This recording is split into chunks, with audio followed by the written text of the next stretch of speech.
السلام عليكم. كل بدعة ضلالة وكل ضلالة في النار.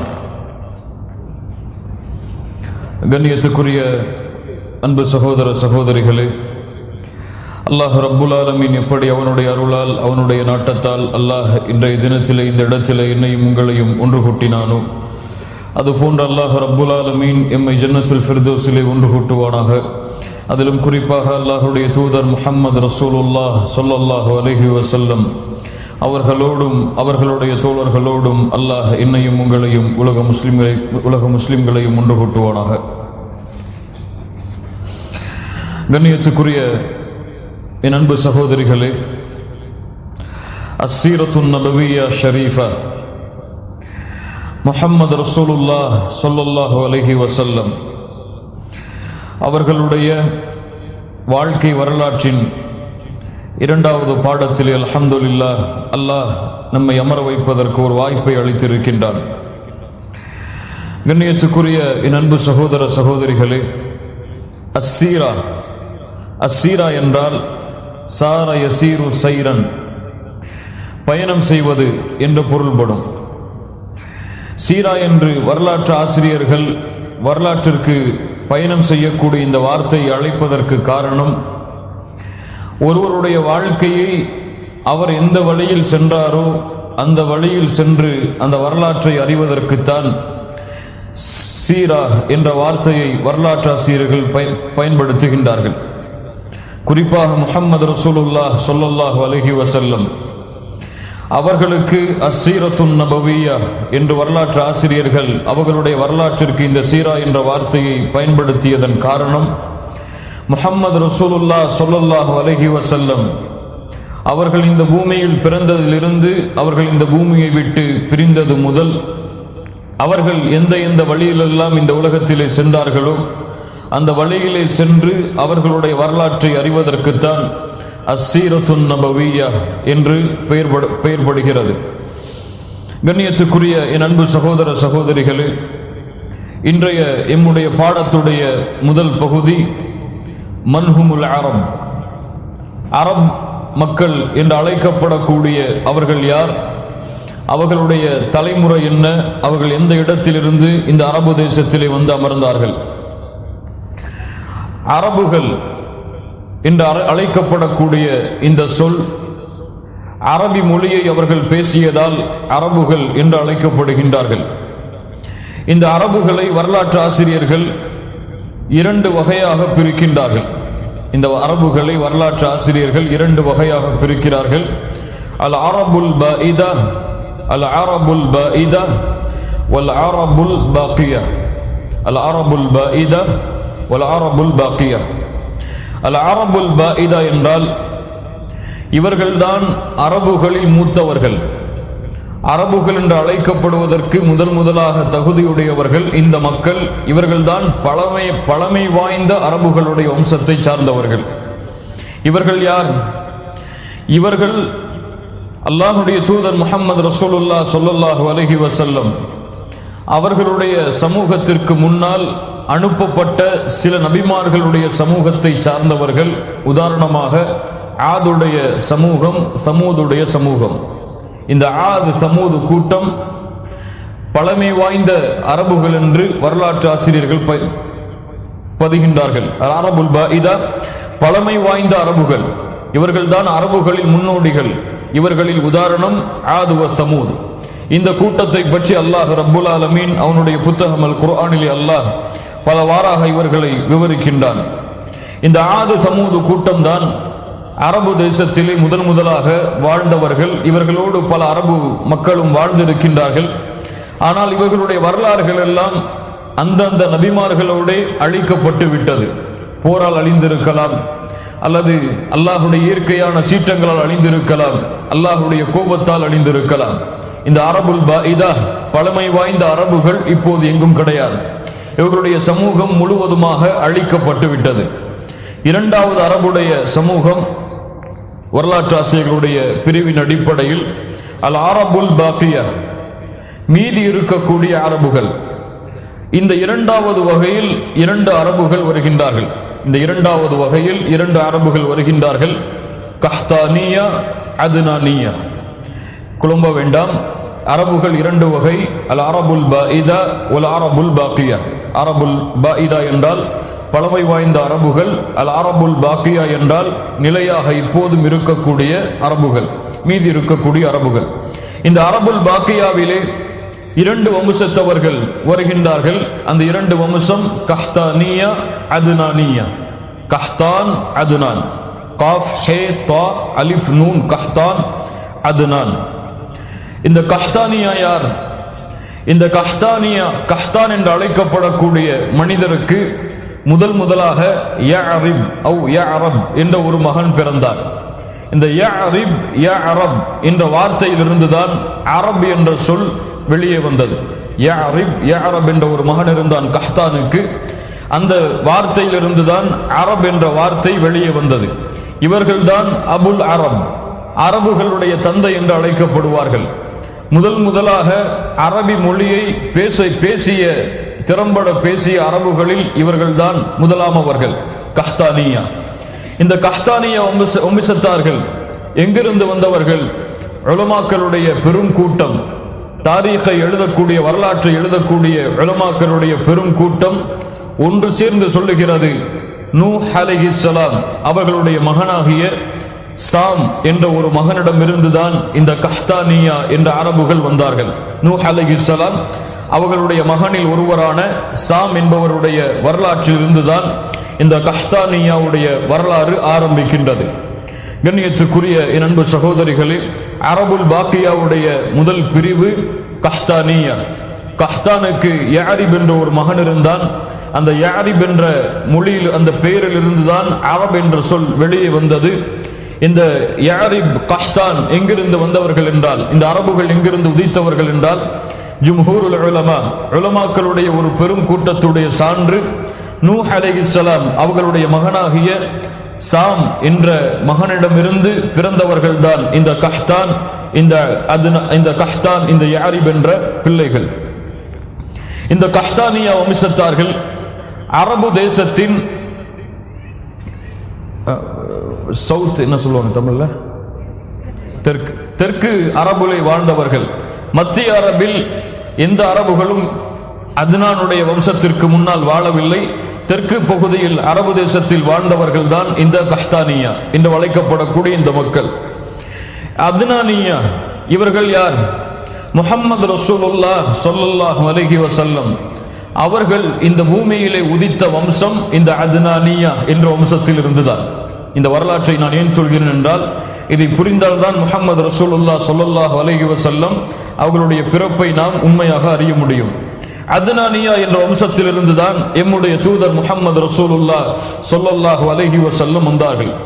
முஹம்மது ரசூலுல்லாஹ் ஸல்லல்லாஹு அலைஹி வஸல்லம் அவர்களுடைய வம்சாவளி இந்த அத்னானிடத்தில் சென்றுதான் முடிவடையும். வரலாற்றிலே நீங்கள் பார்த்தால் முஹம்மது இப்னு அப்துல்லாவுடைய தந்தை, அவர்களுடைய தந்தை என்று ஆரம்பிக்கப்படக்கூடிய தொடர் அத்னான் என்ற பெயரோடு முடிவடையும்.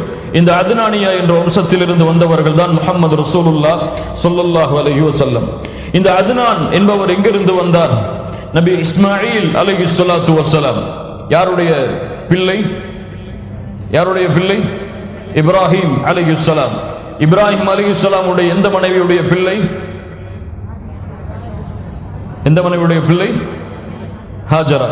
அவர்களுடைய பிள்ளையாக பிறந்த இந்த இஸ்மாயில் அலைஹிஸ்ஸலாம், இப்ராஹிம் அலைஹிஸ்ஸலாம் அரபு அல்ல, அவர் ஈராக்கில் இருந்து வந்தவர். ஹாஜர் அலைஹிஸ்ஸலாம் அவர்களும் அரபு அல்ல, அவர்கள் எகிப்தில் இருந்து வந்தவர்கள். எகிப்துடைய அரசனுடைய மகளாக இருந்தவர்கள் இப்ராஹிம் அலைஹிஸ்ஸலாம் அவர்கள் திருமணம் முடித்தார்கள். இப்ராஹிம் அலைஹிஸ்ஸலாம் ஈராக்கில் இருந்து, ஹாஜர் அலைஹிஸ்ஸலாம் எகிப்தில் இருந்து. இவர்கள் இரண்டு பேரும் அரபு தேசத்தில் பிறந்தவர்கள் அல்ல, மக்கா மதீனாவில் பிறந்தவர்கள் அல்ல. ஆனால் அல்லாஹ்வுடைய கட்டளைக்காக நபி இப்ராஹிம் அலைஹிஸ்ஸலாத்து வஸ்ஸலாம் தன்னுடைய மனைவியையும் தன்னுடைய மகனாகிய இஸ்மாயில் அலைஹிஸ்ஸலாம் அவர்களையும் அழைத்து வந்து மக்காவிலே பொட்டல் பூமிகளை விட்டு வந்தார்கள். அல்லாஹ் ரப்புல் ஆலமீன் அதை அவர்களுக்கு கட்டளையிட்டார். அந்த இஸ்மாயில் அலைஹிஸ்ஸலாம் அவர்கள் வளர்ந்ததற்கு பிறகு அவர்கள் கஹ்தானியா என்று அழைக்கப்படக்கூடிய தெற்கு தேசத்தில் வளர்ந்த அரபுகளுடைய ஒரு பெண்ணை திருமணம் முடித்தார்கள். இஸ்மாயில் அலைஹிஸ்ஸலாம் அவர்களும் அரபு அல்ல. அவர்கள் எங்கிருந்து திருமணம் முடித்தார்கள்? கஹ்தானியா என்ற தெற்கிலே வாழ்ந்த அரபுகளுடைய தேசத்திலிருந்து இஸ்மாயில் அலைஹிஸ்ஸலாம் அவர்கள் திருமணம் முடித்தார்கள். அந்த இஸ்மாயில் அலைஹிஸ்ஸலாம் அவர்களுடைய வம்சத்தில் 7வது தலைமுறையில் பிறந்தவர் அல்லது 8வது தலைமுறையில் பிறந்தவர்கள் தான் அதுனான் என்று அழைக்கப்படக்கூடிய அந்த மனிதர். அவர் பிரசித்தி பெற்று இருந்ததால் அந்த தலைமுறை முழுவதும் அதுனானியா என்று அழைக்கப்பட்டது. திரும்ப சொல்கிறேன், அவர்கள் அதுனானுடைய வம்சம்தான் முஹம்மது ரசூலுல்லாஹ் ஸல்லல்லாஹு அலைஹி வஸல்லம் அவர்களுடைய வம்சம். அதுனான் என்பவர் யார்? இஸ்மாயில் அலைஹிஸ்ஸலாம் கஹ்தானியா தெற்கு தேசத்திலே வாழ்ந்த அரபுகளிடம் இருந்து ஒரு பெண்ணை திருமணம் முடித்தார்கள். அந்த பெண்ணின் மூலமாக உருவான சந்ததியில் 7வது தலைமுறை அல்லது 8வது தலைமுறை இந்த அதுனான் என்பவர்.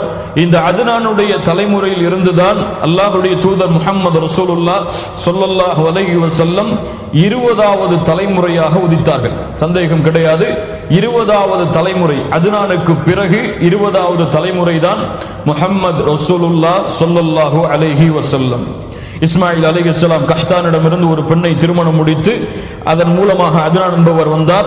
அதுனானிடமிருந்து 20வது தலைமுறையாக பிறந்தவர்கள் தான் முஹம்மது ரசூலுல்லாஹ் ஸல்லல்லாஹு அலைஹி வஸல்லம்.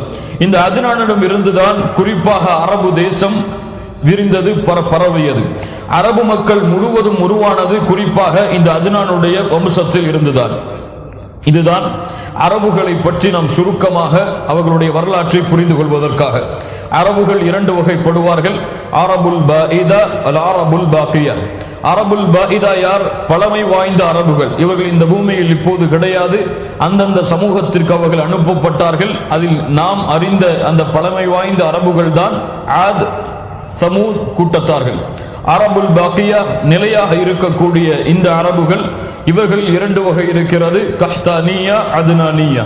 கஹ்தானியா நூஹ் அலைஹிஸ்ஸலாம் அவர்களுடைய மகனாகிய சாம் என்ற மகனிடமிருந்து பிறந்தது. இவர்கள்தான் அரபுகளில் தெற்கு தேசத்தில் அரபு தேசத்தில் வாழ்ந்த அரபுகள். அதுனானியா இவர்கள் யார்? இஸ்மாயில் அலைஹிஸ்ஸலாம் அவர்களுடைய பிள்ளைகளில் அதுனான் என்பவர் 7வது 8வது தலைமுறையாக பிறந்தார். அதிலிருந்து உதித்ததுதான் அதுனானியா என்ற ஒரு பெயர். இந்த அதுனானுடைய தலைமுறையில் எத்தனையாவது தலைமுறை? முஹம்மது ரசூலுல்லாஹ் 20வது தலைமுறையாக முஹம்மது ரசூலுல்லாஹ் ஸல்லல்லாஹு அலைஹி வஸல்லம் அவர்கள் பிறந்தார்கள். மன்ஹுமுல் அரப், அரபுகள் என்றால் யார் என்ற கேள்விக்குரிய பதில்கள். 2வது பாடம், இப்ராஹிம் அலைஹிஸ்ஸலாம் தௌஹீதிலே இருந்தார்கள். ஹாஜர் அலைஹிஸ்ஸலாம் தௌஹீதிலே இருந்தார்கள். இஸ்மாயில் அலைஹிஸ்ஸலாம் அவர்களும் தௌஹீதில் தான் இருந்தார்கள். லா இலாஹ இல்லல்லாஹ் முஹம்மது ரசூலுல்லாஹ் ஸல்லல்லாஹு அலைஹி வஸல்லம் என்ற கொள்கையில் தான் இருந்தார்கள். ஆனால் தௌஹீதில் இருந்த அந்த மக்காவுடைய தேசத்தில் எப்படி ஷிர்க் நுழைந்தது? முக்கியமான கேள்வி. அரபுகளுடைய வம்சத்தில் இஸ்மாயில் அலைஹிஸ்ஸலாம் அதுனானுடைய வம்சமாக, இஸ்மாயில் அலைஹிஸ்ஸலாமுடைய வம்சம் அதுனான். இவர்களுடைய தலைமுறை தௌஹீதில் இருந்த பொழுது, ஒரு நபியுடைய தலைமுறையாக இருந்த பொழுது, இப்ராஹிம் அலைஹிஸ்ஸலாம் அவர்களுடைய மார்க்கத்தை பின்பற்றிய அந்த தலைமுறை வாழ்ந்த பொழுது எப்படி மக்காவிலே சிலை வணக்க வழிபாடு நுழைந்தது? கண்ணியத்துக்குரியவர்களே, அல்லாஹ்வுடைய தூதர் ஸல்லல்லாஹு அலைஹி வஸல்லம் அவர்களுடைய காலத்திற்கு முன்னால் அரபு தேசத்திலே முழுவதும் இணை வைப்பு பரவி இருந்தது.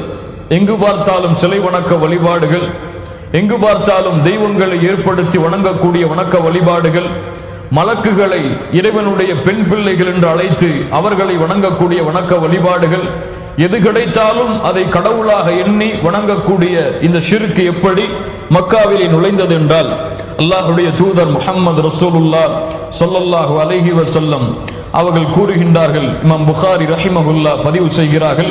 அபூ ஹுரைரா ரலியல்லாஹு அன்ஹு அவர்கள் கூறுவதாக, ரஅய்து அம்ர் இப்னு ஆமிர் இப்னு லுஹை அல்-குஸாஇ, ரஅய்து அம்ர் இப்னு ஆமிர் இப்னு லுஹை அல்-குஸாஇ, அம்ர் என்ற ஒரு மனிதரை நான் பார்த்தேன் நரகத்திலே.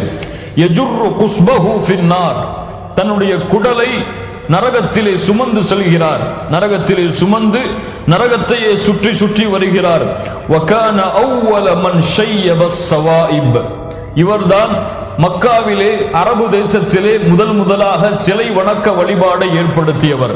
அல்லாஹ்வுடைய தூதர் முஹம்மது ரசூலுல்லாஹ் ஸல்லல்லாஹு அலைஹி வஸல்லம் சொன்னார்கள், நரகத்திலே பார்த்தேன் இந்த அம்ர் இப்னு ஆமிர் இப்னு லுஹை அல்-ஹுஸாஇ, அம்ர் என்ற அந்த மனிதரை. அவர் தன்னுடைய குடலை சுற்றித் திரிந்தார் நரகத்திலே. இவர்தான் சிலை வணக்க வழிபாட்டை மக்காவிலே முதலாக ஏற்படுத்தியவர். இவர் மக்காவிலே இருந்த பொழுது ஷாம் தேசத்திற்கு பயணமாகிறார். ஷாம் தேசத்திற்கு பயணமான பொழுது அந்த சிரியாவிலே, அந்த ஷாம் என்று அழைக்கப்படக்கூடிய அந்த சிரியாவுடைய பிரதேசங்களில் மக்கள் சிலை வணக்க வழிபாட்டிலே ஈடுபடுவதை பார்த்து ஆச்சரியப்படுகிறார். ஏதாவது ஒரு தேவை வேண்டுமென்றால் உடனடியாக அந்த சிலையிடம் சென்று கேட்கக்கூடிய அந்த வழக்கத்தை பார்த்து இவரும் ஆச்சரியப்பட்டு இந்த வணக்க வழிபாடு எம்முடைய தேசத்திலும் ஏற்படுத்த வேண்டும் என்று எண்ணி அந்த சிலைகளில் முதலாவது சிலையான ஹுபல் என்ற ஒரு சிலையை மக்காவை நோக்கி எடுத்து வருகிறார். இவர் மிகப்பெரிய தலைவராக இருந்தார். இந்த அம்ர் இப்னு ஆமிர் இப்னு லுஹை அல்-ஹுஸாஇ மக்காவிலே மிகப்பெரிய தலைவராக இருந்தார். கண்ணியத்துக்குரியவராக இருந்தார், மரியாதைக்குரியவராக இருந்தார். அதிகமான செல்வங்களை மக்காவாசிகளுக்கு கொடுக்கக்கூடிய தலைவராக இருந்தார். இவர் ஷாம் தேசத்திற்கு சென்று அந்த ஹுபல் என்ற சிலையை எடுத்து வந்து காபாவுடைய நடுப்பகுதியில் அதை வைக்கிறார். பிறகு மக்களை அழைத்து, இதுதான் எம்முடைய இறைவனிடத்திலே எம்மை அழைத்து செல்லக்கூடிய ஹுபல் என்ற ஒரு மரியாதை மிக்க சிலை, இதை நாம் அழைத்தால் இறைவனை நெருங்கலாம் என்று கூறி ஷிர்கை இவர்தான் முதலாக மக்காவிலே ஏற்படுத்துகிறார். என்ன சிலையை கொண்டு வந்தார்? ஹுபல் என்ற சிலைதான் மக்காவிலே மக்காவாசிகள் முதலாக இணை வைப்பிற்காக பயன்படுத்திய சிலை. இந்த சிலைதான் இன்று வரை அல்லாஹ்வுடைய தூதர் ஸல்லல்லாஹு அலைஹி வஸல்லம் உடைய காலம் வரை மக்காவாசிகள் தலைமை சிலையாக நினைத்து வழங்கிய சிலை இந்த ஹுபல் என்ற ஒரு சிலை. அதற்கு பிறகு மக்காவாசிகளிடத்தில் பல சிலை வணக்க வழிபாடுகள் உருவானது. லாத் என்ற சிலை, உஸ்ஸா என்ற சிலை. இந்த லாத்து உஸ்ஸாவெல்லாம் அல்லாஹ்வுடைய தூதர் ஸல்லல்லாஹு அலைஹி வஸல்லம் அவர்களுடைய சந்ததியில், அவர்களுடைய வம்சத்தில் பிறந்த நல்லவர்கள். இவர்கள் இறந்ததற்கு பிறகு மக்கள் இவர்களை மரியாதை செலுத்துவதற்காக, கண்ணியம் செலுத்துவதற்காக இவர்களை சிலையாக வடிவித்து வணங்கிக் கொண்டிருந்தார்கள். இந்த சிலை தாயிஃபுடைய பிரதேசத்திலிருந்து எடுத்து வரப்பட்ட சிலை. ஹுபல் எங்கிருந்து எடுத்து வரப்பட்ட சிலை? ஷாம். லாத் மிகவும் உயர்தரமான சிலை. இந்த சிலை தாயிஃபிடமிருந்து, தாயிஃப் என்ற நகரத்திலிருந்து எடுத்து வரப்பட்ட சிலை. அல்லாஹ்வுடைய தூதர் ஸல்லல்லாஹு அலைஹி வஸல்லம் அவர்களுடைய காலத்திற்கு முன்னால் இந்த ஷிர்க் இப்படி பரவி இருந்தது. இந்த ஹுபல் சிலை வணக்க வழிபாடு ஆரம்பிக்கப்பட்டதற்கு பிறகு அவரின் மூலமாக மக்கள் எல்லோரும் இந்த சிலை வணக்க வழிபாட்டை நோக்கி செல்ல ஆரம்பித்தார்கள். எதுவெல்லாம் கிடைக்கிறதோ அதையெல்லாம் வணங்கக்கூடிய மக்களாக மக்காவாசிகள், இப்ராஹிம் அலைஹிஸ்ஸலாம் அவர்களுடைய வழியை பின்பற்றி கொண்டிருந்த மக்காவாசிகள் மாற ஆரம்பித்தார்கள். தேவைகள் என்றால் சிலைகளிடத்திலே செல்வார்கள், அறுத்து பலியிடுவார்கள், சிலைகளுக்கு தவாப் செய்வார்கள், சிலைகளுக்கு நேர்ச்சை செய்வார்கள். இப்படியே வணக்க வழிபாட்டை அல்லாஹ்விற்கு செலுத்தாமல் இப்ராஹிம் அலைஹிஸ்ஸலாம் அவர்களுடைய வழியிலிருந்து விலகி சிலைகளுக்கு செய்ய ஆரம்பித்தார்கள். இமாம் புகாரி ரஹிமஹுல்லாஹ் அவர்கள் பதிவு செய்கிறார்கள், ஒரு நபித்தோழர் சொல்லுகிறார், குன்னா நஅபுதுல் ஹஜர ஃபஇதா வஜத்னா ஹஜரன் ஹுவ அக்யரு மின்ஹு அல்கைனாஹு வ அகத்னல் ஆகர ஃபஇதா லம் நஜித் ஹஜரன் ஜமஅனா ஜுத்வதன் மினத் துராப் ثم جئنا بشاة فحلبناه عليه ثم طفن به. அல்லாஹ்வுடைய தூதர் ஸல்லல்லாஹு அலைஹி வஸல்லம் உடைய காலத்திற்கு முன்னால் நாங்கள் என்ன செய்வோம் என்றால், ஒரு கல் இருக்கும், அந்த கல்லை நாங்கள் வணங்கி கொண்டிருப்போம். அதைவிட ஒரு சிறந்த ஒரு கல் கிடைத்தால் அந்த ஒரு கல்லை எடுத்து வந்து நாங்கள் வணங்கி கொண்டிருப்போம். கல் எதுவும் கிடைக்கவில்லை என்றால் ஒரு மண் குவியலை ஏற்படுத்தி ஆட்டுடைய பாலை அதன் மீது ஊற்றி அதை நாங்கள் தவாஃப் செய்வோம்.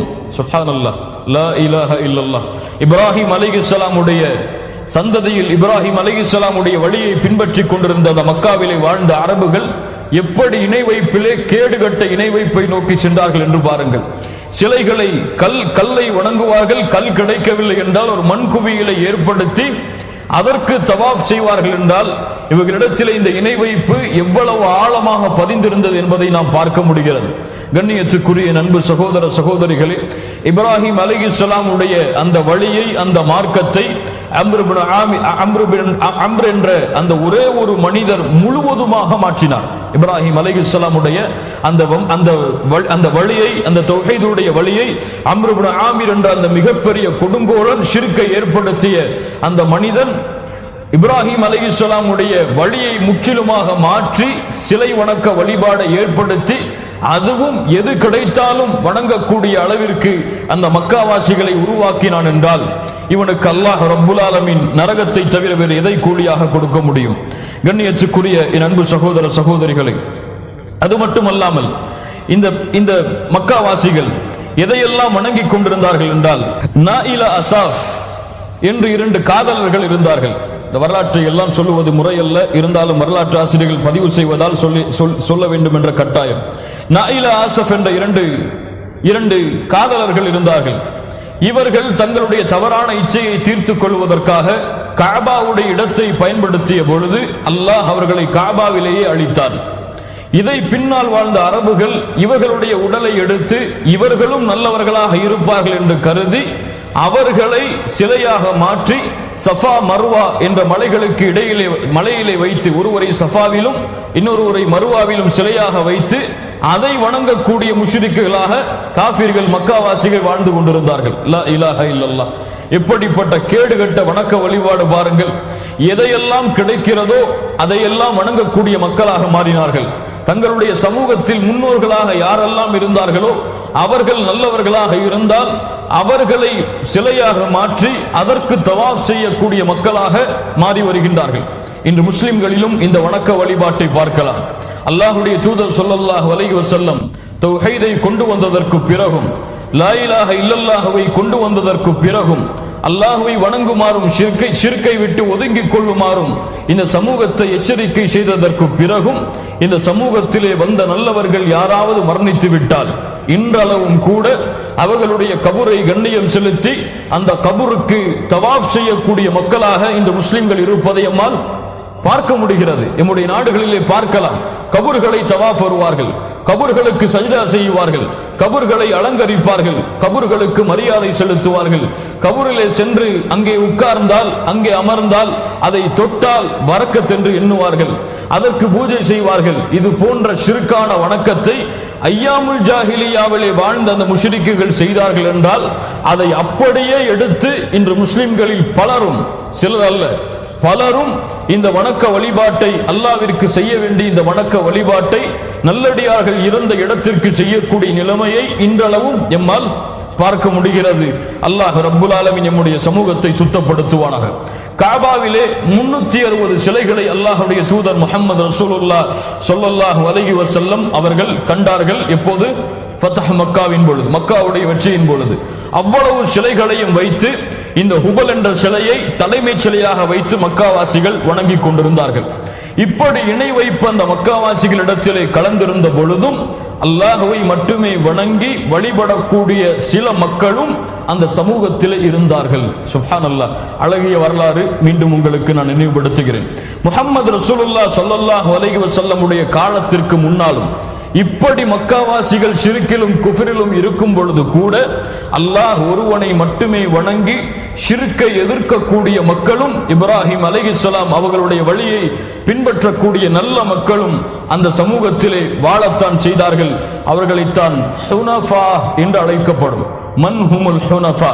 அந்த ஹுனஃபாக்கள் யார்? ஐயாமுல் ஜாஹிலியாவிலே வாழ்ந்த ஹுனஃபா என்ற மக்கள் யார்? ஹுனஃபா என்றால் ஹனீஃப் என்ற வார்த்தையுடைய பன்மை. ஹனீஃப் என்றால் ஷிர்கிலிருந்து விலகி தௌஹீதை நோக்கி செல்லக்கூடியவர். ஷிர்கிலிருந்து முற்றிலுமாக விலகி தௌஹீதை நோக்கி செல்லக்கூடிய அந்த மனிதருக்குத்தான் ஹனீஃப் என்ற வார்த்தை பயன்படுத்தப்படும். இந்த வார்த்தை அல்லாஹ் யாருக்கு பயன்படுத்துகிறான் குர்ஆனிலே? இப்ராஹிம் அலைஹிஸ்ஸலாம் ஹனீஃபம் முஸ்லிமா என்று அல்லாஹ் ரப்புல் ஆலமீன் இப்ராஹிம் அலைஹிஸ்ஸலாம் அவர்களுக்கு இந்த வார்த்தையை பயன்படுத்துகிறான். இந்த ஷிர்கிலிருந்து ஐயாமுல் ஜாஹிலியாவின் காலத்திலே ஷிர்கிலிருந்து விலகி தௌஹீதிலே வாழ்ந்த அந்த மனிதர்கள் யார்? குஸ் பின் சாயிதா. இவர்தான் அல்லாஹ்வுடைய தூதர் ஸல்லல்லாஹு அலைஹி வஸல்லம் அவர்கள் சிறு குழந்தையாக இருந்த பொழுதும் அதற்கு முன்னதாகவும் ஷிர்கை எதிர்த்து பிரச்சாரம் செய்தவர். இவர் யார்? குறைஷியா? இவர் குறைஷி அல்ல, பனு இயாத் என்ற கோத்திரத்தை சார்ந்தவர். பனு இயாத் என்ற கோத்திரத்தை சார்ந்தவர். இந்த பனு இயாதுடைய மக்கள் இன்னும் ஓமான் போன்ற பிரதேசங்களில் வாழ்ந்து கொண்டிருக்கிறார்கள். இந்த பனு இயாத் என்ற கோத்திரத்தை சார்ந்த இந்த குஸ் இப்னு சாயிதா, பனு இயாத் என்ற கோத்திரத்தை சார்ந்த குஸ் இப்னு சாயிதா அல்லாஹ்வை வணங்குமாறு அந்த மக்களை ஏவினார். மக்கள் சிலை வணக்க வழிபாட்டை செய்து கொண்டிருக்கும் பொழுது அதை தடுப்பதற்காக பல கவிகளை மக்காவிலே பாடிக்கொண்டிருந்தார். மிக அழகான கவிகளை எல்லாம் அவருடைய வரலாற்றிலே நாம் பார்க்கலாம்.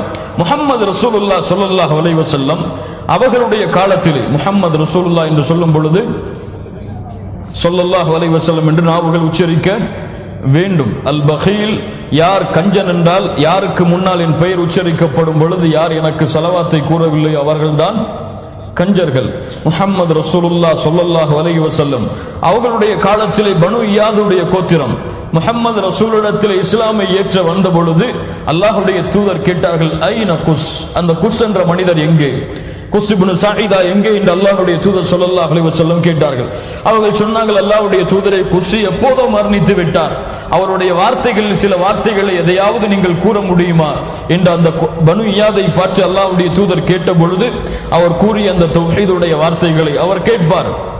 மக்களை வாருங்கள், பனு இயாதுடைய கோத்திரத்தார்களை வாருங்கள், எதை நீங்கள் வணங்குகிறீர்கள்? உங்களுடைய முன்னோர்கள் எங்கே சென்றார்கள்?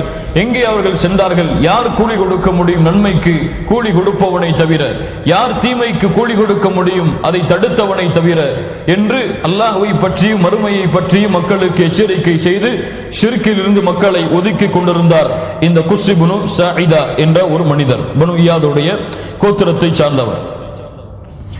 இவர் அல்லாஹ்வுடைய தூதர் ஸல்லல்லாஹு அலைஹி வஸல்லமுடைய காலத்திற்கு முன்னால் ஷிர்கை எதிர்த்து மக்காவிலே வாழ்ந்த ஹுனஃபாவில் ஒருவர், மக்காவிலே பிரச்சாரம் செய்த ஹுனஃபாவிலே ஒருவர். இரண்டாவது யார்? இப்னு இஸ்ஹாக், வரலாற்று ஆசிரியர்களில் சிறந்தவர். முஹம்மது ரசூலுல்லாஹ் ஸல்லல்லாஹு அலைஹி வஸல்லம் அவர்களுடைய வரலாற்றை முதலாக முழுவதுமாக தொகுத்தவர் இப்னு இஸ்ஹாக். இவருடைய வரலாற்றை படிக்காமல் முஹம்மது ரசூலுல்லாஹ்வுடைய வரலாற்றை ஸல்லல்லாஹு அலைஹி வஸல்லம் யாரும் எழுத முடியாது, யாரும் எழுதவில்லை.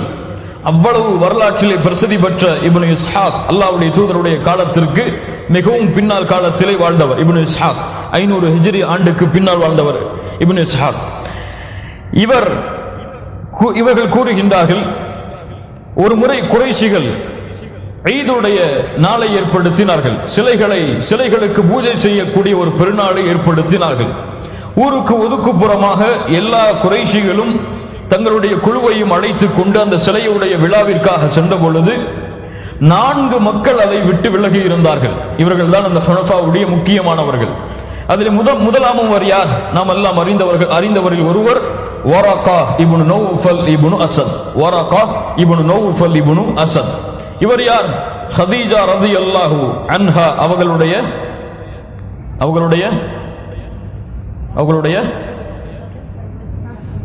சாச்சாவுடைய மகன் வரகா இப்னு நௌஃபல் இப்னு அஸத்.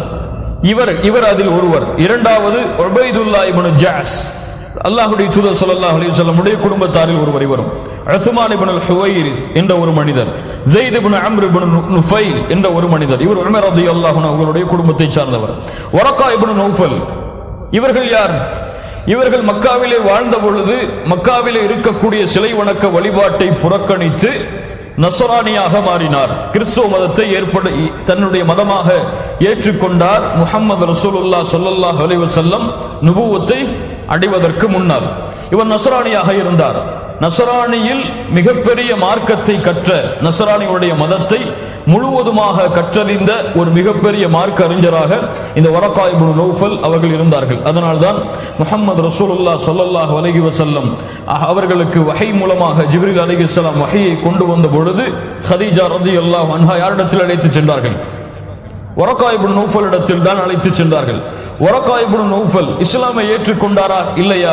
முஹம்மது ரசூலுல்லாஹ் ஸல்லல்லாஹு அலைஹி வஸல்லம் அவர்களிடத்தில் கேட்டார்கள், நீங்கள் யாரை பார்த்தீர்கள், எதை பார்த்தீர்கள்?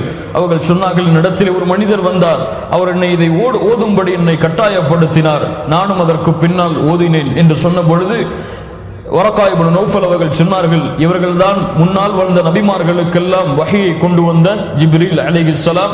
அல்லாஹ் உங்களை நபியாக ஏற்றுக்கொண்டு இருக்கிறான்.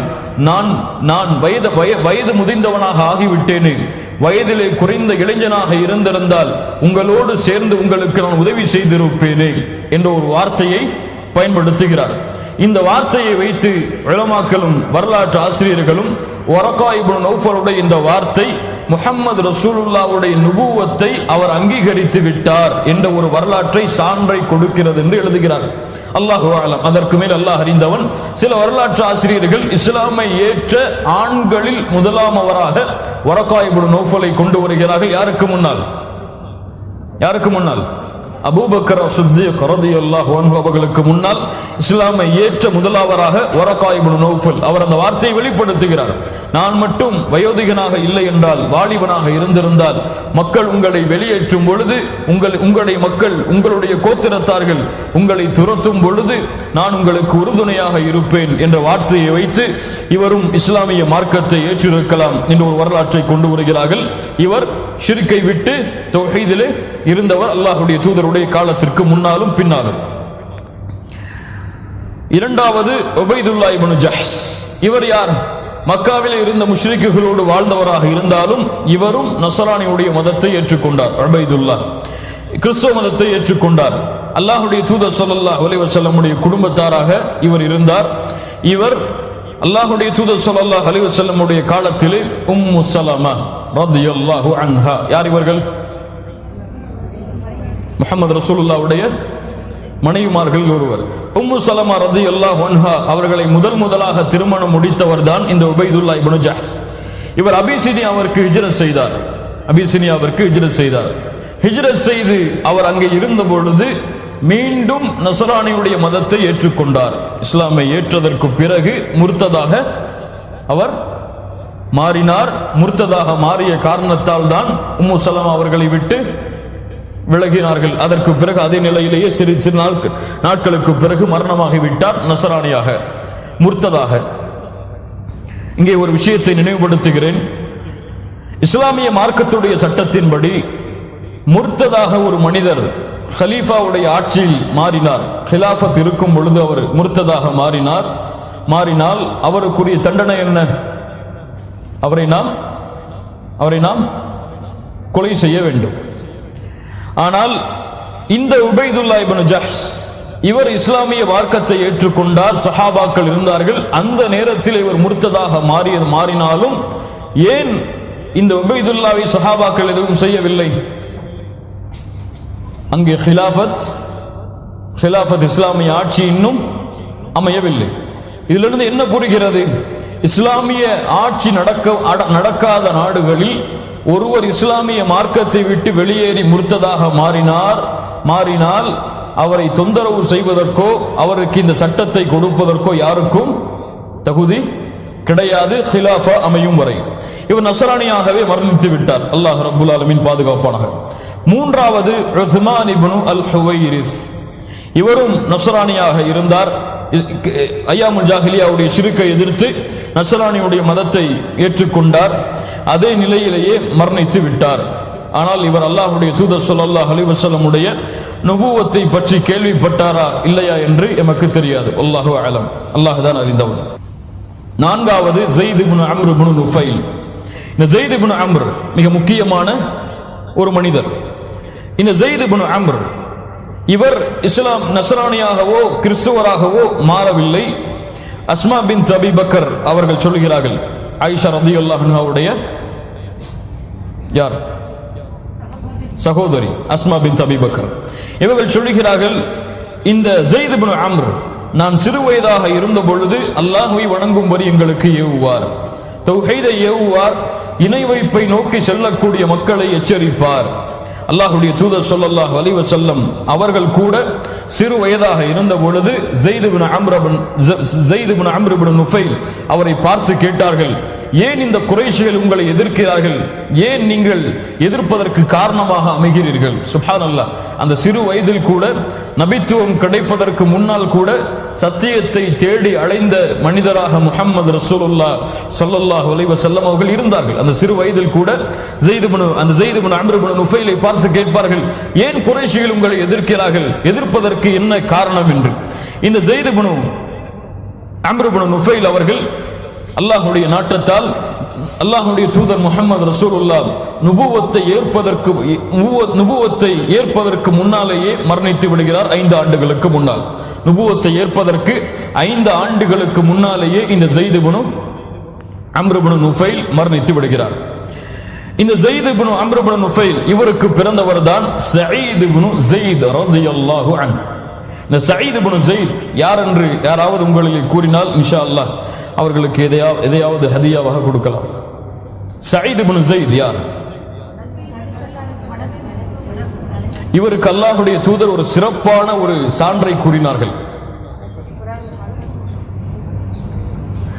ஸயீத் இப்னு ஸைத் அஷ்ரத்துல் முபஷ்ஷரா, சொர்க்கத்திற்காக 10 நபித்தோழர் நற்செய்தி சொல்லப்பட்டார்களே, அந்த நபித்தோழர் ஒருவர் தான் ஸயீத் இப்னு ஸைத். யாருடைய மகன்? ஸைத் இப்னு அம்ர் இப்னு நுஃபைலுடைய மகன். இந்த சஹாபியை பற்றி வரலாற்றில் நாம் அதிகமாக படித்திருக்க மாட்டோம். ஆனால் வரலாற்றில் அதிகமான நிகழ்வுகள் இவர்களுக்காக பதியப்படுகிறது. இந்த ஸயீத் இப்னு ஸைத் அவர்கள் அல்லாஹ்வுடைய தூதர் ஸல்லல்லாஹு அலைஹி வஸல்லம் அவர்களை பார்த்து கேட்டார்கள், அல்லாஹ்வுடைய தூதரே, என்னுடைய தந்தையாகிய ஸைத் இப்னு அம்ர் இப்போது எங்கே இருக்கிறார்? அல்லாஹ்வுடைய தூதர் ஸல்லல்லாஹு அலைஹி வஸல்லம் உடைய பின்னால் காலத்தில் கேட்கிறார்கள், என்னுடைய தந்தையாகிய ஸைத் இப்னு அம்ர் இப்னு நுஃபைல் எங்கே இருக்கிறார்? அல்லாஹ்வுடைய தூதர் ஸல்லல்லாஹு அலைஹி வஸல்லம் சொன்னார்கள், அவர் ஒரே ஒரு சமூகமாக சொர்க்கத்திலே இருக்கிறார். சுப்ஹானல்லாஹ். அல்லாஹ்வுடைய தூதர் ஸல்லல்லாஹு அலைஹி வஸல்லம் உடைய நுபுவத்திற்கு முன்னால் ஸைத் இப்னு அம்ர் இப்னு நுஃபைல் மரணித்து விட்டார்கள் 5 ஆண்டுகளுக்கு முன்னாலே. ஆனால் தௌஹீதிலே அவர் உறுதியாக இருந்த காரணத்தால் அல்லாஹ் எதை கொடுத்தான்? சொர்க்கத்தை கூலியாக கொடுத்தான். என்ன சான்று கிடைக்கிறது? அல்லாஹ்வுடைய தூதர் ஸல்லல்லாஹு அலைஹி வஸல்லம் உடைய காலத்திற்கு முன்னாலும் யாரெல்லாம் தௌஹீதிலே உறுதியாக நிலையாக இருந்தார்களோ அவர்களுக்கு அல்லாஹ் சொர்க்கத்தை கொடுப்பான். அறிந்தவர்கள் இவர்கள், அறியாதவர்கள் எத்தனை பேரோ அல்லாஹ் தான் அறிந்தவன். ஸைத் இப்னு அம்ர் இப்னு நுஃபைலுக்கு அல்லாஹ்வுடைய தூதர் சொன்னார்கள், இவர் ஒரே ஒரு சமுதாயம், ஒரே ஒரு சமூகமாக சொர்க்கத்திலே இருக்கக்கூடிய மனிதர் யார் என்று கேட்டால் யாரை சொல்ல வேண்டும்? ஸைத் இப்னு அம்ர் இப்னு நுஃபைல். இவர்தான் ஒரே ஒரு சமூகம் சொர்க்கத்திலே இருப்பவர். அல்லாஹ்வுடைய தூதர் ஸல்லல்லாஹு அலைஹி வஸல்லம் மிஅராஜுடைய பயணத்திற்கு பிறகு திரும்பி வந்து சொன்னார்கள் ஸயீத் இப்னு ஸைத் இடத்திலே, உன்னுடைய தந்தைக்கு அல்லாஹ் 2 தோட்டங்களை சொர்க்கத்திலே கொடுத்திருக்கிறான் என்று. சுப்ஹானல்லாஹ். அவ்வளவு பிரசித்தி பெற்ற தந்தை மகன் யார்? ஸைத் இப்னு அம்ர் இப்னு நுஃபைல், ஸயீத் இப்னு ஸைத். மகனும் தந்தையும் சொர்க்கவாதிகள் என்று உலகத்தில் இருக்கும் பொழுது நற்செய்தி கொடுக்கப்பட்டவர்கள். அல்லாஹ் அக்பர். கண்ணியத்துக்குரிய அன்பு சகோதரிகளே, மன்ஹுமுல் ஹுனஃபா, அந்த ஷிர்கில் இருந்து விலகி தௌஹீதில் நிலையாக அல்லாஹ்வுடைய தூதருடைய காலத்திற்கு முன்னால் இருந்தவர்கள் யார்? குஸ் இப்னு ஸஈதா என்ற பனு இயாதுடைய கோத்திரத்தை சார்ந்தவர். 2வது வரகா இப்னு நௌஃபல் இப்னு அஸத், 3வது உபைதுல்லா இப்னு ஜஹ்ஸ், இவர் நஸ்ரானியாகவே மரணித்து விட்டார். உத்மான் இப்னு ஹுவைரிஸ், இவரும் நஸ்ரானியாக இருந்தார். எதில் இருந்தார்? இவர் நுபுவத்தை கேள்விப்பட்டாரா இல்லையா என்றெல்லாம் வரலாற்றில் பதிவு செய்யப்படவில்லை. 4வதாக ஸைத் இப்னு அம்ர் இப்னு நுஃபைல், இவர் இஸ்லாமை ஏற்றுக்கொண்டார் அல்லாஹ்வுடைய தூதர் ஸல்லல்லாஹு அலைஹி வஸல்லம் உடைய காலத்திற்கு முன்னதாகவே. அல்லாஹ்வுடைய தூதர் இவருக்கு சொர்க்கத்தை குறித்து நற்செய்தி சொல்லி இருக்கிறார்கள். இதுதான் மன்ஹுமுல் ஹுனஃபா. ஹுனஃபாக்கள் யார்? ஹைர். இந்த சிலை வணக்க வழிபாட்டை ஐயாமுல் ஜாஹிலியாவுடைய மக்கள் எப்படி செய்தார்கள்? ஐயாமுல் ஜாஹிலியாவுடைய மக்கள் அல்லாஹ்வை அறியாமல் இருந்தார்களா? அல்லாஹ்வை அறியாமல் இருக்கவில்லை. அல்லாஹ்வை அறிமுகப்படுத்துவதற்காக அல்லாஹ் என்ற ஒரு இறைவன் இருக்கிறான் என்பதை அறிமுகப்படுத்துவதற்காக முஹம்மது ரசூலுல்லாஹ் இந்த பூமியிலே அனுப்பப்படவில்லை. ஏன்? அல்லாஹ்வுடைய தூதருடைய தந்தைக்கு என்ன பெயர் வைத்திருந்தார்கள் ஐயாமுல் ஜாஹிலியாவுடைய மக்கள்? அப்துல்லா என்ற பெயரை வைத்திருந்தார்கள். அல்லாஹ்வுடைய அடியான். இது போன்ற பெயர்களை ஐயாமுல் ஜாஹிலியாவுடைய மக்கள் பயன்படுத்தினார்கள் என்றால் அல்லாஹ்வை ஐயாமுல் ஜாஹிலியாவுடைய மக்கள் நன்றாக விளங்கி வைத்திருந்தார்கள். ஆதாரம் என்ன? சூரத்துல் அன்கபூத்துடைய 61வது வசனத்தில் அல்லாஹ் கேட்கிறான், வல இன் சஅல்தஹும், நபி அவர்களிடத்தில் நீங்கள் கேட்டால், மன் ஹலகஸ் ஸமாவாதி வல் அர்த், வானங்களையும் பூமிகளையும் படைத்தது யார் என்று, வஸخر الشمس والقمر பூமி சந்திரனையும் சூரியனையும் கட்டுப்பாட்டில் வைத்திருப்பவன் யார் என்று கேட்டால் லயகூலுன் அல்லாஹ், அவர்கள் சொல்லுவார்கள் அல்லாஹ் என்று. அல்லாஹ் கேட்கிறான், வல இன் சஅல்தஹும் 63வது வசனம், வல இன் சஅல்தஹும் மன் நஸல மினஸ் ஸமாஇ மாஆ, வானத்திலிருந்து மழையை இறக்குபவன் யார்? ஃபஅஹ்யா பிஹில் அர்த மின் பஅதி மௌத்திஹா லயகூலுன் அல்லாஹ், அவர்கள் சொல்லுவார்கள் அல்லாஹ் என்று. குலில் ஹம்துலில்லாஹ் பல் அக்ஸருஹும் லா யாகிலூன். கண்ணியத்துக்குரிய சகோதரிகளே, இந்த வசனம் எதை குறிக்கிறது என்றால், அல்லாஹ்வுடைய தூதர் ஸல்லல்லாஹு அலைஹி வஸல்லமுடைய காலத்திலே வாழ்ந்த அந்த அரபுகள், இவர்களுக்கு அல்லாஹ்வை நன்றாக தெரியும். அல்லாஹ் தான் வானத்தை படைத்தான் என்று தெரியும், அல்லாஹ் தான் பூமியை படைத்தான் என்று தெரியும், அல்லாஹ் தான் மலையை இறக்குகிறான் என்று தெரியும், அல்லாஹ் தான் உதவிகளை கொடுக்கிறான், அல்லாஹ் நாடினால் தான் நடக்கும் என்ற தௌஹீதுர் ருபூபிய்யா, ரப் என்ற வார்த்தையில் அடங்கக்கூடிய அத்தனை தன்மைகளையும் படைத்து பரிபாலித்து ஆட்சி செய்து மலையை இறக்கி மலையை தடுத்து இந்த தன்மைகள் அனைத்தும் அல்லாஹ் ஒருவனுக்கு தான் சாரும் என்ற தௌஹீதுர் ருபூபிய்யாவிலே தெளிவாக இருந்தார்கள் ஐயாமுல் ஜாஹிலியாவிலே வாழ்ந்த மக்கள், சிலரை தவிர. சிலர் முழுவதுமாக ரப்பை மறுத்தார்கள், நாத்திகர்களாக அந்த காலத்திலும் சில மக்கள் இருந்தார்கள். ஆனால் இந்த கொள்கையில் தான் ஐயாமுல் ஜாஹிலியாவுடைய குறைஷிகள் முதற்கொண்டு பெரும்பாலான மக்கள் இருந்தார்கள். இருந்த பொழுதும் அல்லாஹுடைய தூதர் ஸல்லல்லாஹு அலைஹி வஸல்லம் அவர்களை அல்லாஹ் ஏன் அனுப்பினான்? முஹம்மது ரசூலுல்லாஹ் ஸல்லல்லாஹு அலைஹி வஸல்லம் அவர்களிடத்தில் கேட்பார்கள், ஏன் இந்த சிலைகளை நீங்கள் வணங்குகிறீர்கள், ஏன் இந்த சிலைகளுக்கு வணக்க வழிபாடுகளை செய்கின்றீர்கள்? அவர்கள் சொல்லுவார்கள், சூரத்து ஜுமருடைய 3வது வசனம், மா நஅபுதுஹும் இல்லா லியுகர்ரிபூனா இலல்லாஹி ஸுல்ஃபா. அவர்கள் சொல்லுவார்கள், இந்த சிலைகளை நாங்கள் வணங்கவில்லை, இதன் மூலமாக அல்லாஹ்வுடைய நெருக்கத்தை அடைய முடியும் என்ற காரணத்தை தவிர. அல்லாஹ் அக்பர். சொன்னார்கள், மா நஅபுதுஹும் இல்லா லியுகர்ரிபூனா இலல்லாஹி ஸுல்ஃபா, இதன் மூலமாக அல்லாஹ்வை நெருங்க முடியும் என்ற ஒரு காரணத்தை தவிர வேறு எதற்காகவும் நாங்கள் மா நஅபுதுஹும், இவைகளை நாங்கள் வணங்கவே இல்லை. அல்லாஹ் ரப்புல் ஆலமீன் சொல்கிறார் சூரத்துல் யூனுஸுடைய 18வது வசனம், ஹாஉலாஇ ஷுஃபஆஉனா இன்தல்லாஹ். அந்த சிலைகளை பார்த்து சொல்லுவார்கள், இவர்கள் அல்லாஹ்விடத்திலே எங்களுக்கு பரிந்து பேசக்கூடியவர்கள், அவ்வளவுதான்.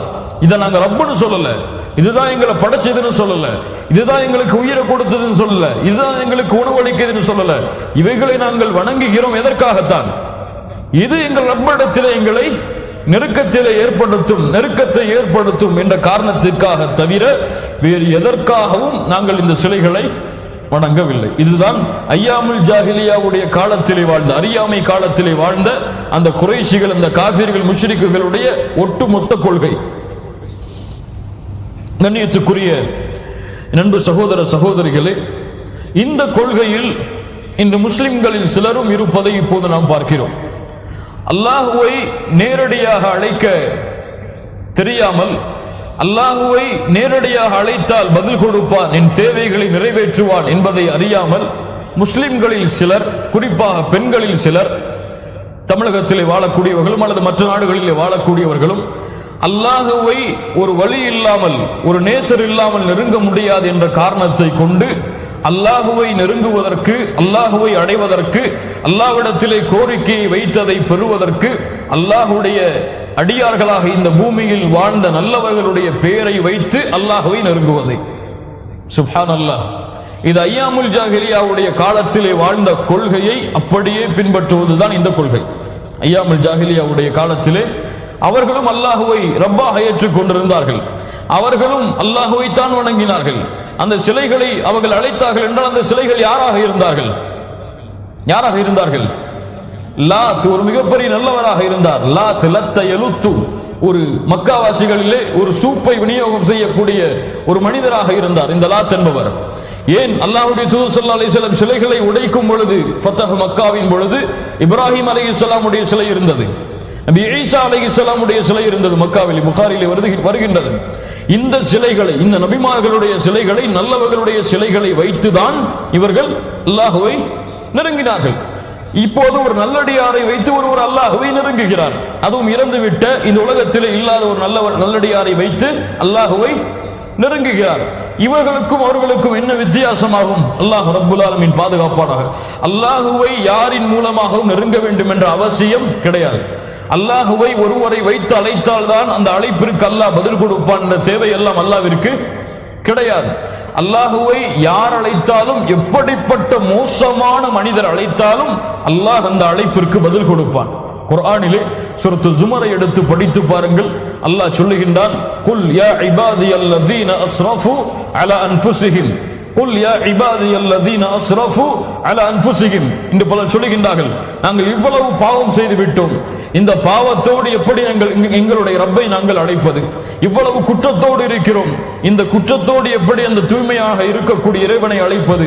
ஒரு வழி இல்லாமல் செல்ல முடியாது என்று கேட்கிறார்கள்.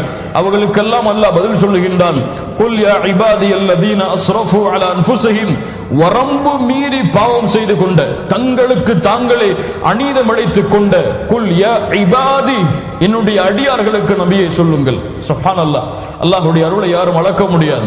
அல்லாஹ் கூறுகின்றான், இந்த வரம்பு மீறி இவர்கள் பாவம் செய்தாலும் இவர்கள் யாருடைய அடியார்கள் தான்? என்னுடைய அடியார்கள் தான். குல் யா இபாதியல்லதீன அஸ்ரஃபு, அல்லாஹ் இங்கே மூமின்களை பார்த்து சொல்லவில்லை. இங்கே யார் பாவங்களை விட்டு விலகி இருக்கிறார்களோ அவர்களை பார்த்து அல்லாஹ் சொல்ல கூறவில்லை. குல் யா இபாதியல்லதீன அஸ்ரஃபு அலா அன்ஃபுஸிஹிம் லா தக்னது மிர் ரஹ்மத்தில்லாஹ், அல்லாஹ்வுடைய அருளில் நம்பிக்கை இழந்து விடாதீர்கள். இன்னல்லாஹ யக்ஃபிரு ذுனூப ஜமீஆ, உங்களுடைய எல்லா பாவங்களையும் நீங்கள் அல்லாஹ்வை பார்த்து யா அல்லாஹ் என்னை மன்னித்து விடு என்று கேட்டால் அல்லாஹ் மன்னிப்பான். அல்லாஹ் யக்ஃபிரு ذுனூப ஜமீஆ இன்னஹு ஹுவல் கஃபூருர் ரஹீம். அல்லாஹ் அழுத்தி சொல்லுகிறான், அவன்தான் பாவங்களை மன்னிக்க கூடியவன், இரக்க குணமுடையவன். கண்ணியத்துக்குரிய அன்பு சகோதர சகோதரிகளே, இந்த கொள்கையில்தான், இந்த மாற்றம், இதற்கு மாற்றமான கொள்கையில்தான் ஐயாமுல் ஜாஹிலியாவுடைய காலத்திலே வாழ்ந்த முஷ்ரிக்குகள், காஃபிர்கள் இருந்தார்கள். இதுதான் முஹம்மது ரசூலுல்லாஹ் ஸல்லல்லாஹு அலைஹி வஸல்லம் அவர்களுடைய காலத்திற்கு முன்னால் மக்கள் எப்படி ஷிர்கிலே இருந்தார்கள், அந்த ஷிர்கை விட்டு யாரெல்லாம் ஒதுங்கி இருந்தார்கள் என்ற வரலாறு. அடுத்த பகுதி, அரபு தேசம் முஹம்மது ரசூலுல்லாஹ் ஸல்லல்லாஹு அலைஹி வஸல்லம் அவர்கள் பிறப்பதற்கு முன்னால் எப்படி இருந்தது? இந்த அரபு தேசம் ரோம் பாரசீகம் என்ற மிகப்பெரிய ஆட்சிகளுக்கு இடையிலே இருந்ததுதான் அரபு தேசம். 4 திசையாலும் பாலைவனத்தால் சூழப்பட்ட இந்த தேசம் மிகவும் மக்கள் எல்லோரும் விரும்பி செல்லக்கூடிய இடமாக இருந்தது. ஏன் இருந்தது? அங்கே என்ன இருந்தது? அங்கே என்ன இருந்தது? கஅபத்துல்லாஹ், அல்லாஹ்வுடைய இல்லம் இருந்தது. முஹம்மது ரசூலுல்லாஹ் ஸல்லல்லாஹு அலைஹி வஸல்லம் அவருடைய காலத்திற்கு முன்னாலும் ஹஜ்ஜை நோக்கி மக்கள் வருவார்கள். இப்ராஹிம் அலைஹிஸ்ஸலாமுடைய அழைப்பு, அந்த அழைப்பை ஏற்று அன்றிலிருந்து இந்த உலகம் முடியும் வரை அந்த இடத்தை நோக்கி மக்களுடைய உள்ளங்கள் எல்லாம் சென்று கொண்டுதான் இருக்கும். இந்த அரபு தேசத்திலே அதிகமான கலாச்சார சீரழிவுகள் இருந்தது. எங்கு பார்த்தாலும் மோசடிகள், எங்கு பார்த்தாலும் கொலை, எங்கு பார்த்தாலும் பழிவாங்குதல், எங்கு பார்த்தாலும் அடிமைகளை வைத்து வியாபாரம் செய்தல், அடிமைத்தனம் செலுத்துதல், பரம்பரையை வைத்து பெருமை அளித்து அதற்காக சண்டையிடுதல், இது போன்ற மிகப்பெரிய மோசமான கலாச்சாரங்களில் தான் அரபு தேசம் இருந்தது. விபச்சாரம் போன்ற கொடிய பாவங்கள் எல்லாம் அரபு தேசத்திலே கொடிகட்டி பறந்தது. அல்லாஹ் அக்பர். ஒரு கணவன் தன்னுடைய மனைவியை இது போன்ற செயல்களை செய்ய வைத்து வேடிக்கை பார்க்கும் அளவிற்கு மிகவும் மோசமான கலாச்சாரத்திலே ஐயாமுல் ஜாஹிலியாவுடைய அந்த மக்கள் வாழ்ந்து கொண்டிருந்தார்கள். கலாச்சார சீரழிவு என்பது வர்ணிக்க முடியாத அளவிற்கு எல்லை தாண்டி இருந்தது. அதனால்தான் வரலாற்று ஆசிரியர்கள் ஐயாமுல் ஜாஹிலியா, அறியாமை கால சமூகம், அறியாமையில் இருந்த சமூகம் என்று அந்த சமூகத்தை அழைக்கின்றார்கள். அந்த பாவங்களை எல்லாம் பட்டியல் போட்டு சொல்ல முடியாது. அவ்வளவு கொடிய குற்றத்திலே, அவ்வளவு பெரிய பழக்க வழக்கங்களிலே அந்த ஐயாமுல் ஜாஹிலியாவுடைய மக்கள் முஹம்மது ரசூலுல்லாஹ் ஸல்லல்லாஹு அலைஹி வஸல்லம் அவருடைய காலத்திற்கு முன்னால் வாழ்ந்த அரபுகள் வாழ்ந்தார்கள். சகுனம் பார்த்தல், ஜோசியம் பார்த்தல், குறி பார்த்தல், அம்புகளை வைத்து நல்ல சகுனம் கெட்ட சகுனம் பார்த்தல், இது போன்ற பழக்கங்கள் எல்லாம் ஐயாமுல் ஜாஹிலியாவுடைய காலத்திலே தலைவிரித்தாடியது. இந்த நேரத்தில் தான் சில நல்ல மக்கள், ஷிர்கிலே இருந்தாலும் சில நல்ல மக்கள் அத்னானுடைய கோத்திரத்திலிருந்து உருவாக ஆரம்பித்தார்கள். அதில் மிக பிரசித்தி பெற்றவர் தான் ஹாஷிம் என்று அழைக்கப்படக்கூடிய மனிதர். ஹாஷிமி, அல்லாஹ்வுடைய தூதரை அதனால் தான் ஹாஷிமி என்று அழைப்பார்கள். ஹாஷிம் என்ற ஒரு மனிதர் பிறந்தார். மிகவும் நல்லவராக இருந்தார். மக்காவில் இருக்கக்கூடிய ஹாஜிகளுக்கு தண்ணீர் அளிக்கக்கூடிய பாக்கியத்தை பெற்று அந்த பணியை செய்து கொண்டிருந்தார். மக்காவிலே வரக்கூடியவர்களுக்கு விதவிதமாக உணவுகளை சமைத்து கொடுக்கும் பழக்கம் உள்ளவராக இருந்தார். இவருடைய சகோதரன் முத்தலிப் என்ற ஒரு சகோதரன் இவருக்கு இருந்தார். அவரும் மிகவும் நல்லவராக இருந்தார். ஹாஷிம் அவர்கள் மதீனாவிற்கு சென்ற பொழுது மதீனாவுடைய கோத்திரத்தில் ஒரு பெண்ணை திருமணம் முடித்தார்கள். அல்லாஹ் ரப்புல் ஆலமீன் முஹம்மது ரசூலுல்லாஹ் அவர்களுக்கு மதீனாவோடு எப்படி தொடர்பை அவர்கள் வருவதற்கு முன்னாலேயே ஏற்படுத்துகிறான் என்பதை இந்த வரலாறுகள் எல்லாம் நமக்கு சொல்லுகிறது. ஹாஷிம் அவர்கள் மதீனாவிற்கு சென்ற பொழுது அங்கே இருந்த ஒரு கோத்திரத்திலே ஒரு பெண்ணை திருமணம் முடித்தார்கள். அவர் மூலமாக ஷைபா என்ற ஒரு குழந்தை பிறந்தது. ஷைபா என்ற ஒரு குழந்தை பிறந்தது. ஹாஷிம் அவர்கள் மக்காவிற்கு திரும்பி வருவதற்கு முன்னாலேயே மரணமாகி விட்டார்கள். அதனால் ஷைபா என்ற குழந்தை ஹாஷிமுக்கு இருந்தது என்று பெரும்பாலான மக்களுக்கு தெரியாது. அவருடைய சகோதரனாகிய முத்தலிப் அவர்கள் இதை கேள்விப்பட்டு அவர்களுடைய காலத்திற்கு பின்னால் மதீனாவிற்கு சென்று அந்த ஷைபாவை அழைத்து வருகிறார்கள் தன்னுடைய ஒட்டகத்திலே ஏற்றி. அப்போது மக்காவில் அவர்கள் நுழையும் பொழுது மக்கள் எல்லோரும் அந்த ஷைபாவை பார்த்து முத்தலிபுடைய அடிமை போகிறான் என்று அழைக்க ஆரம்பித்தார்கள். அப்துல் முத்தலிப் என்று அழைக்க ஆரம்பித்தார்கள். என்று அப்துல் முத்தலிப் என்று அழைக்கப்பட்ட அந்த பெயர் யாருக்குரியது? ஷைபா என்று அழைக்கப்படக்கூடிய அந்த மனிதருக்குரியது. ஷைபா அப்துல் முத்தலிபாக அந்த மக்காவாசிகள் அழைத்த காரணத்தால் மாறினார். அல்லாஹ்வுடைய தூதர் ஸல்லல்லாஹு அலைஹி வஸல்லம் உடைய பாட்டனார் அப்துல் முத்தலிப். முத்தலிப் அவர்கள் மரணித்ததற்கு பிறகு அப்துல் முத்தலிப் மக்காவுடைய அந்த பணிகளை செய்யக்கூடிய வாய்ப்பை பெற்று மிகவும் பிரசித்தி பெற்ற மனிதராக மாறினார். இந்த அப்துல் முத்தலிபுக்கு 10 ஆண் குழந்தைகள் பிறந்தது. அதிலே ஒருவர் தான் அப்துல்லா என்று அழைக்கப்படக்கூடிய ஒரு மனிதர். அப்துல் முத்தலிப் எல்லா பிள்ளைகளின் மீது பாசம் வைத்திருந்தாலும் அப்துல்லாவின் மீது அதிகமான பிரியத்தையும் பாசத்தையும் வைத்திருந்தார். இந்த நேரத்தில் ஒரு முறை ஒரு மழை நீருக்காக அல்லது தண்ணீருக்காக ஒரு நேர்ச்சை செய்தார். அல்லாஹ் எனக்கு இதை கொடுத்தால் நான் என்னுடைய பிள்ளைகளில் ஒருவரை அல்லாவிற்காக அறுத்து பலியிடுவேன் என்று. அந்த பலியிடக்கூடிய நேரம் வரும் பொழுது அப்துல்லாவுடைய பெயர் வருகிறது. எப்படி அப்துல்லாவை அறுப்பது என்று அறியாமல் அங்கே இருந்த மக்காவில் இருந்த தலைவர்களிடத்தில் சென்று கேட்டார். அவர்கள் ஆலோசனை சொன்னார்கள். அப்துல்லாவுடைய பெயரை ஒரு சீட்டிலே வையுங்கள், 10 ஒட்டகங்களை இன்னொரு சீட்டிலே வையுங்கள். அப்துல்லாவுடைய பெயர் வந்தால் மறுபடியும் அதை குலுக்குங்கள். எத்தனை சீட்டுகள் வருகிறதோ, ஒட்டகங்களுடைய சீட்டுகள் வருகிறதோ அதை எடுத்து அதை அறுத்து பலியிட்டுக் கொள்ளுங்கள், அப்துல்லாவை கொடுக்க தேவையில்லை என்று. அப்படி செய்யும் பொழுது 100 ஒட்டகங்கள் கொண்ட அந்த சீட்டு வருகிறது. அப்துல்லாவிற்கு பதிலாக 100 ஒட்டகங்களை அப்துல் முத்தலிப் பலியிடுகிறார் காபாவிற்காக. இந்த அப்துல்லா இவர்களுக்கு ஆமினா பின்த் வஹப் பனு ஜுஹரா என்ற ஒரு கோத்திரத்தை சார்ந்த தலைவருடைய மகளாகிய ஆமினா என்ற ஒரு பெண்மணியை அப்துல் முத்தலிப் பெண் பேசுகிறார். இருவருக்கும் சம்பந்தமாகி இருவரும் திருமணம் செய்ய தயாராகி இருவரும் திருமணம் செய்து கொள்கிறார்கள். அப்துல்லாவும் ஆமினாவும் திருமணம் செய்து கொள்கின்றார்கள். இவர்கள் யார்? முஹம்மது ரசூலுல்லாஹ் ஸல்லல்லாஹு அலைஹி வஸல்லம் அவர்களுடைய தந்தை தாய். இவர்களுடைய வரலாற்றை பற்றி அதிகமாக எம்மால் காண முடியாது வரலாற்றுகளில். ஏனென்றால் முதல் காரணம், இவர்கள் சிறிய நேரம்தான் திருமணத்திற்கு பிறகு ஒன்றாக சேர்ந்து வாழ்ந்தார்கள். இரண்டாவது காரணம், நுபுவத்திற்கு முன்னாலேயே அப்துல்லா அவர்கள் மரணமாகி விட்டார்கள். அதனால் வரலாற்றிலே அதிகமான பதிவுகள் இவர்களுடைய வாழ்க்கையை பற்றி கிடையாது. ஆனால் இருவரும் கண்ணியமான முறையில், ஒழுக்கமான முறையில் மக்காவிலே பேசப்பட்ட 2 கணவன் மனைவிகளாக வாழ்ந்தார்கள், அப்துல்லா ஆமினா. அப்துல்லா எந்த வம்சத்தை சார்ந்தவர்? அதனால் முக்கியமாக குறைஷி வம்சத்தை சார்ந்தவர். ஆமினா அவர்கள் எந்த வம்சத்தை சார்ந்தவர்கள்? பனு ஜுஹரா. பனு ஜுஹராவும் குறைஷி வம்சத்தை சார்ந்ததுதான். குறைஷி என்பது ஒரு மிக பிரசித்தி பெற்ற குலம். அதனுடைய கிளைகள் பல இருக்கிறது. அப்துல் மனாஃப் என்ற ஒரு கிளை இருந்தது, பனு அப்துல் மனாஃப். அதிலே ஒரு கிளை தான் பனு ஜுஹரா. இந்த பனு ஜுஹரா குறைஷியுடைய குலம் தான். இருவரும் ஒரே குலத்திலேயே திருமணம் செய்து கொண்டார்கள், அப்துல்லாவும் ஆமினாவும். அப்துல்லா அவர்கள் திருமணம் முடித்ததற்கு பிறகு ஷாமை நோக்கி சென்று மறுபடியும் மதீனாவிற்கு சென்று திரும்பி வரக்கூடிய நேரத்தில் வியாபாரத்தை முடித்து திரும்பி வரும் பொழுது ஒரு நோய் வாய்ப்படுகிறார். அந்த குறைஷி கூட்டத்தை, அந்த வியாபார கூட்டத்தை மக்காவிலே அனுப்பிவிடுகிறார். ஆமினா அவர்கள் மக்காவிலே தன்னுடைய கணவன் வருவார் என்று எதிர்பார்த்து கொண்டிருக்கும் பொழுது வியாபார கூட்டம் மட்டும் வருகிறது. அப்துல்லா அவர்கள் வரவில்லை.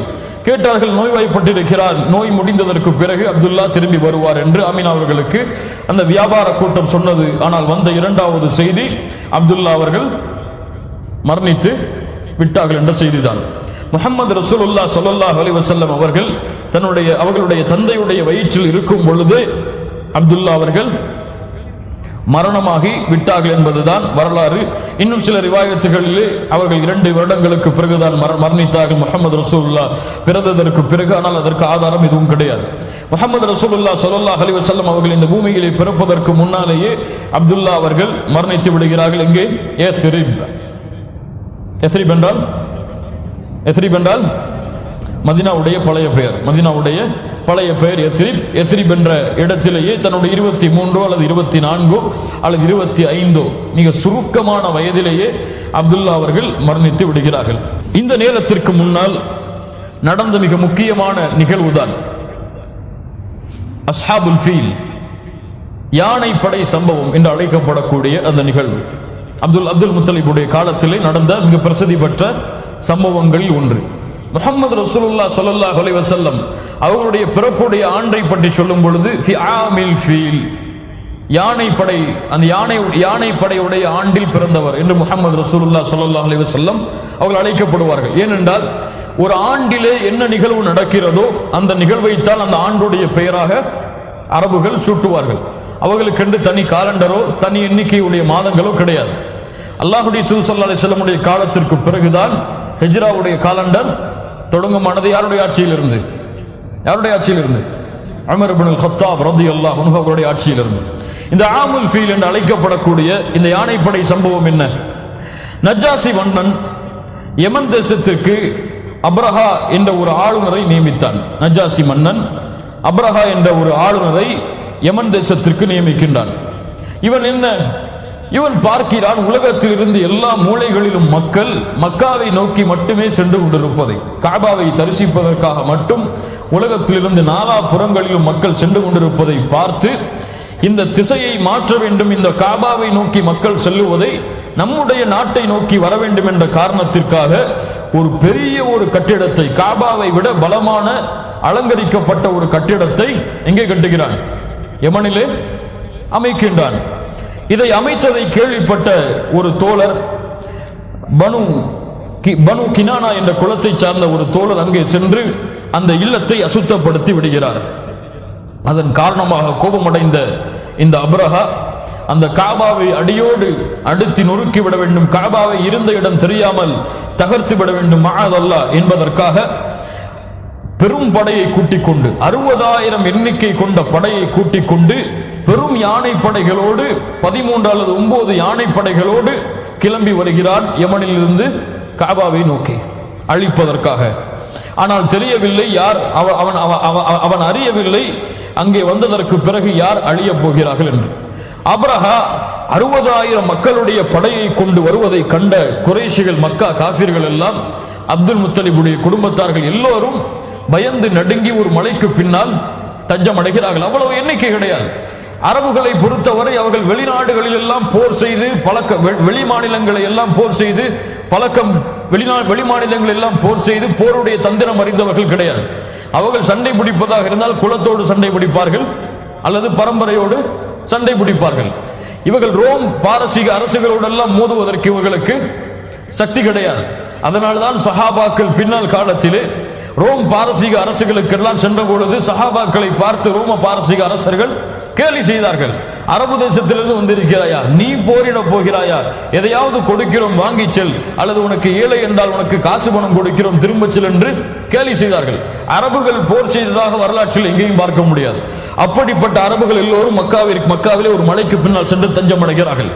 இவன் அப்ரஹா மக்காவிலே நுழைவதற்கு முன்னால் அப்துல் முத்தலிபை அழைத்து பறையம் பேசுகிறான். இதை கொடு, நான் உனக்கு இதை கொடுக்கிறேன். அப்துல் முத்தலிப் அதற்கு பிறகு சொல்லிவிட்டார், நான் இபுலுடைய தலைவன் தான், ஒட்டகத்தை நியமிக்கக்கூடிய அதனுடைய தலைவன் தான், இந்த பைத்துல்லாஹ்வை, இந்த காபாவை நிர்ணயிக்கக்கூடிய தலைவன் அல்லாஹ், அவன் உன்னை தடுத்துக் கொள்ளுவான் என்று சொன்னதற்கு பிறகு அவன் கூறினான், அப்ரஹா, பார்ப்போம் யார் என்னை தடுப்பான் என்று. எப்போது இந்த வார்த்தையை வெளியிட்டானோ அன்றிலிருந்தே அவனுடைய சாபம் ஆரம்பித்து விடுகிறது. அப்ரஹா தன்னுடைய படையை கொண்டு வந்து முஹஸ்ஸிர், முஸ்தலிஃபா மினாவுக்கு இடையில் இருக்கக்கூடிய முஹஸ்ஸிர் என்ற இடத்தை அடைந்தவுடன் எல்லா யானை படைகளும் எல்லா படைகளும் பின்வாங்க ஆரம்பிக்கின்றது. யானைகளை பின்னோக்கி செலுத்தினால் ஓடுகிறது, முன்னோக்கி செலுத்தினால் முஹாசிர் என்ற இடத்தை தாண்டி செல்ல மறுக்கிறது.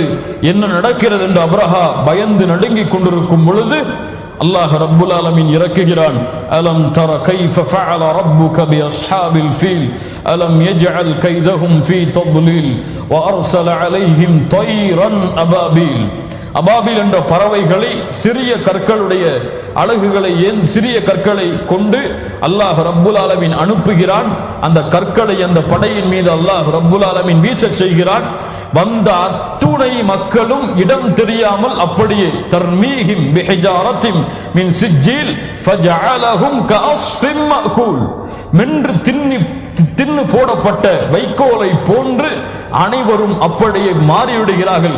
அப்ரஹாவிற்கு மட்டும் அல்லாஹ் கொடுத்த விசேஷமான தண்டனை என்னவென்றால், ஒவ்வொரு நிமிடமும் ஒவ்வொரு உறுப்பு உடம்பிலிருந்து கலண்டு அப்படியே அவன் அழிந்து நாசமாகிறான் ஊருக்கு திரும்பக்கூடிய வழியில். இப்படி அல்லாஹ் ரப்புல் ஆலமீன் இந்த யானை படை முழுவதையும் அல்லாஹுடைய இல்லத்தை அல்லாஹ் பாதுகாப்பதற்காக முழுவதுமாக அல்லாஹ் அழிக்கின்றான். கண்ணியத்துக்குரிய நண்பு சகோதரிகளே, ஷிர்க்கு செலுத்தப்படக்கூடிய இடமாக காபா மாறினாலும் அல்லாஹ் ரப்புல் ஆலமீன் அதன் புனிதத்தை அல்லாஹ் பாதுகாக்கிறார். அல்லாஹுடைய இல்லத்துடைய கண்ணியத்தை, புனிதத்தை அல்லாஹ் ரப்புல் ஆலமீன் பாதுகாத்தான் அவனுடைய சக்தியை கொண்டு. இதற்கெல்லாம் பிறகுதான் இந்த பூமியிலே அல்லாஹ் ரப்புல் ஆலமீன் மிகப்பெரிய ஒரு அருட்கொடையை அல்லாஹ் ரப்புல் ஆலமீன் பிறக்க வைக்கின்றார்.